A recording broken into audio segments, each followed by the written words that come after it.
because I love to read, being an editor is what makes me happiest. If you read somebody like Jacqueline Woodson, who has a variety of different voices depending on what she's writing and how she's writing, but they're all kind of a piece. It's an authenticity that any reader can see. You know, what excites me is are voices that like, oh wow, I've never read anything like this before, and I know that it's coming from a place deep inside. It takes a village to build a book or a story, because it has to be true to your vision, but other people can, other people who love reading as much as you do can make your vision better. Find a group of fellow authors who write and share your writing amongst yourselves, because constructive criticism from people who write is always very, very helpful. The most important thing when you write is also humility. You have to be able to take criticism and apply that criticism constructively to make your story better.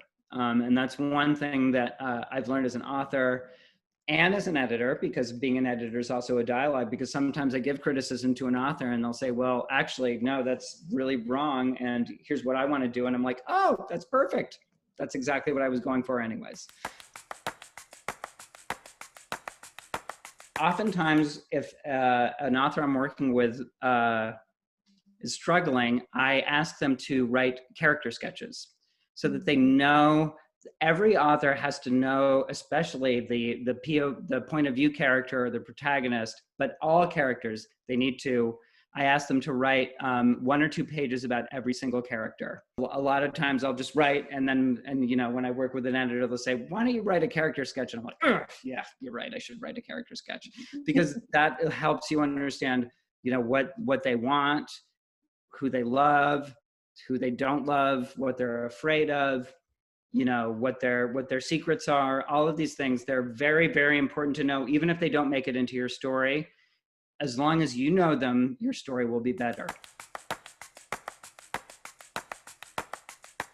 When you're being lazy, you know you're being lazy, so don't be lazy. And that's specifically about reading and writing, because there are things that I love to do, and I would do them no matter what. And I feel very fortunate that I can, you know, that I made a career out of it. But that said, you know, when you're able to make a career out of it, you can sort of get lazy about it. And it's never, you can never, if you're a real reader and a real writer, you'll never be lazy. You're always, you know, the curiosity, the hunger, and the appetite for new stories and new voices, and to you know, enter a world that you've never entered, that's always going to be there. So I've been guilty of laziness. So yeah, I just don't be lazy. You don't need to be scared. It's easy for me to say as an editor, because I can tell my authors, like, you seem a little tentative here. Well, you should, you know, like, don't let loose, go crazy. Like, you're doing your thing. As an author, though, I feel scared a lot, because because it's an unknown. So I would just say, my advice would be, don't be afraid. You know, if you write every day, even if it's crap, it doesn't matter.